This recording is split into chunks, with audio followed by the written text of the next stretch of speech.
Assalamualaikum warahmatullahi wabarakatuh. Salam, salam sejahtera untuk kita semua. Om Swastiastu, Namo Buddhaya, dan salam kebajikan. Pertama-tama, izinkan saya memperkenalkan diri. Nama saya Danis, NIM 21101074. Baiklah, saya mengucapkan banyak terima kasih pada Bapak Desrian Effendi selaku dosen mata kuliah kepemimpinan yang telah memberikan kesempatan kepada saya untuk mempresentasikan materi terkait kepemimpinan feminim. Baiklah, untuk tidak mempersingkat waktu, izinkan saya untuk mempresentasikan materi terkait kepemimpinan feminim. Kepemimpinan feminim dalam mengelola perubahan organisasi. Apa itu kepemimpinan feminim? Kepemimpinan feminim adalah gaya kepemimpinan yang menekankan pada karakteristik dan nilai-nilai yang sering dikaitkan dengan perempuan, seperti empati, kolaborasi, inklusivitas, dan fokus pada hubungan. Gaya kepemimpinan ini berbeda dengan gaya kepemimpinan tradisional yang lebih menekankan pada hierarki, kompetisi, dan individualisme. Ciri-ciri kepemimpinan feminim antara lain, yang pertama empati, yaitu mampu memahami dan merasakan perasaan orang lain sehingga dapat membangun hubungan yang kuat dengan anggota tim. Yang kedua ada kolaborasi, yaitu menghargai kerjasama dan mendorong partisipasi aktif dari semua anggota. Yang ketiga ada inklusivitas, yaitu menciptakan lingkungan kerja yang inklusif dan beragam, di mana semua orang merasa dihargai dan memiliki kesempatan yang sama. Yang keempat ada fokus pada hubungan, yaitu membangun hubungan yang kuat dengan anggota tim dan stakeholders, serta menciptakan budaya organisasi yang positif. Yang kelima, visi jangka panjang, yaitu memiliki visi yang jelas tentang masa depan organisasi dan mampu menginspirasi orang lain untuk mencapai tujuan tertentu. Perbedaan antara kepemimpinan feminim dan maskulin. Di dalam kepemimpinan feminim, yaitu fokus pada hubungan, yaitu lebih menekankan pada membangun hubungan yang kuat dengan tim, klien, dan stakeholders.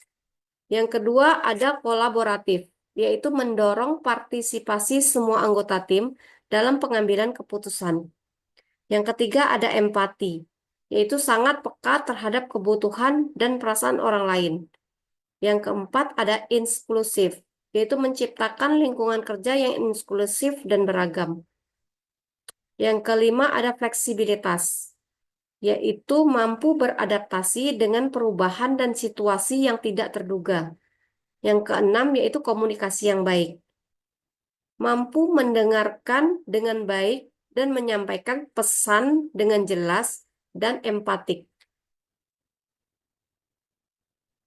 Sedangkan di dalam kepemimpinan maskulin, itu hanya fokus pada tugas, lebih menekankan pada pencapaian tujuan dan hasil. Yang berikutnya ada kompetitif, yaitu mendorong kinerja tinggi dan seringkali mengukur keberhasilan berdasarkan hasil. Yang ketiga itu lebih otoriter. Pada kepemimpinan maskulin itu lebih otoriter, yaitu lebih sering mengambil keputusan sendiri dan memberikan instruksi yang jelas. Berikutnya ada hierarkis, yaitu menekankan struktur organisasi yang jelas dan peran kepemimpinan yang kuat. Berikutnya ada berorientasi pada detail, yaitu menyukai pendekatan yang sistematis dan struktural.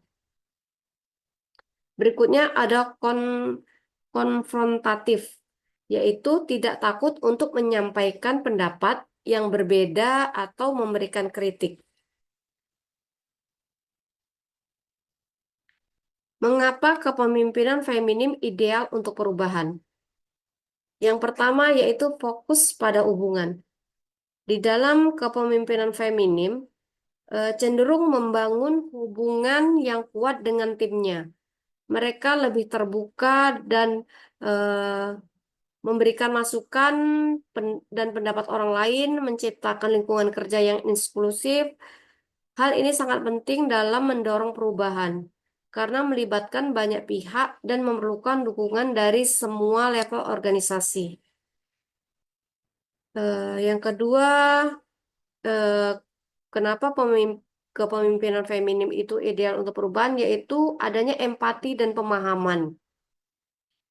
Kemampuan untuk memahami perspektif orang lain memungkinkan pemimpin feminim untuk mengidentifikasi kebutuhan dan kekhawatiran timnya. Dengan demikian, mereka dapat merancang strategi perubahan yang lebih efektif dan mengurangi resistensi.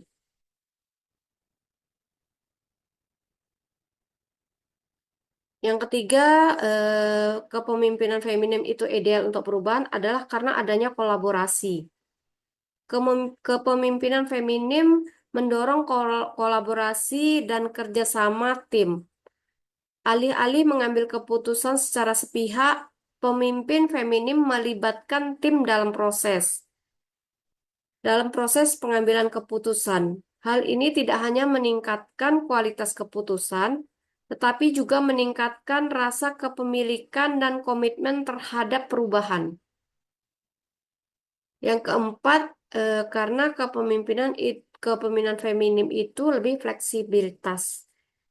Pemimpin feminim cenderung lebih fleksibel dan adaptif terhadap perubahan.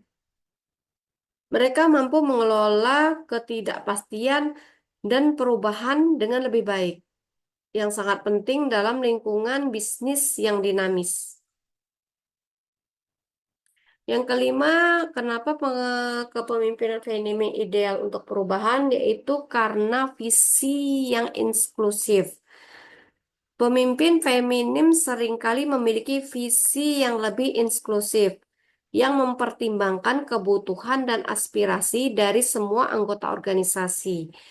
Hal ini dapat menciptakan lingkungan kerja yang lebih aktif, lebih adil, dan setara, yang pada gilirannya dapat mendorong inovasi dan kreativitas. Singkatnya, kepemimpinan feminim lebih cocok untuk perubahan karena kolaboratif, karena melibatkan semua pihak, empatik, karena memahami keputusan tim, fleksibel, karena mudah beradaptasi, komunikatif, karena dalam menyampaikan visi sangat jelas. Yang kelima, seimbang, yaitu karena menjaga kesejahteraan tim. Tantangan dan peluang bagi pemimpin perempuan. Tantangan bagi pemimpin perempuan antara lain stereotip gender, yaitu anggapan bahwa perempuan itu kurang cocok menjadi pemimpin. Yang kedua ada kesenjangan gaji. Gaji lebih rendah dibanding laki-laki di posisi yang sama. Adanya kurang dukungan, yaitu kurang mentor dan jaringan yang profesional. Berikutnya ada beban ganda. Beban ganda itu karena mengurus rumah tangga dan mengurus karir. Yang berikutnya ada diskriminasi. Eh, karena gender itu lebih sering mengalami pelecehan atau perlakuan yang tidak adil. Sedangkan peluang bagi pemimpin perempuan yaitu perubahan budaya. Karena organisasi semakin terbuka dan pada keberagaman. Yang berikutnya ada teknologi. Teknologi itu karena membuka peluang baru seperti kerja jarak jauh. Berikutnya ada jaringan pendukung, yaitu terdapat komunitas yang mendukung perempuan pemimpin. Berikutnya ada perubahan perilaku konsumen. Konsumen lebih memilih produk dari perusahaan yang inklusif. Mungkin lebih dari yang perusahaan eh, bukan feminim ya, tapi lebih ke perusahaan yang maskulin. Berikutnya ada dampak positif perusahaan yang dipimpin perempuan cenderung lebih inovatif dan sukses. Strategi dalam membangun kepemimpinan yang feminim. Kepemimpinan feminim itu menekankan pada sifat-sifat seperti empati, kolaborasi, dan fokus pada hubungan. Untuk mengembangkan kepemimpinan feminim, beberapa strategi yang bisa dilakukan adalah yang pertama yaitu mengembangkan diri. Mengembangkan diri itu seperti meningkatkan kesadaran diri, kepercayaan diri, dan kemampuan mengelola stres. Yang kedua yaitu membangun hubungan. Membangun hubungan itu seperti membangun jaringan yang kuat dan mempraktikkan empati dalam berkomunikasi. Yang ketiga, meningkatkan keterampilan kepemimpinan. Itu seperti kita mengambil inisiatif, buat keputusan, dan pimpin tim yang efektif. Yang keempat, yaitu membangun merek pribadi. Eh, itu dengan membangun merek pribadi itu seperti kita tunjukkan nilai-nilai yang ingin dikomunikasikan dan bangun kehadiran online yang kuat. Yang kelima yaitu ikuti pelatihan dan pengembangan.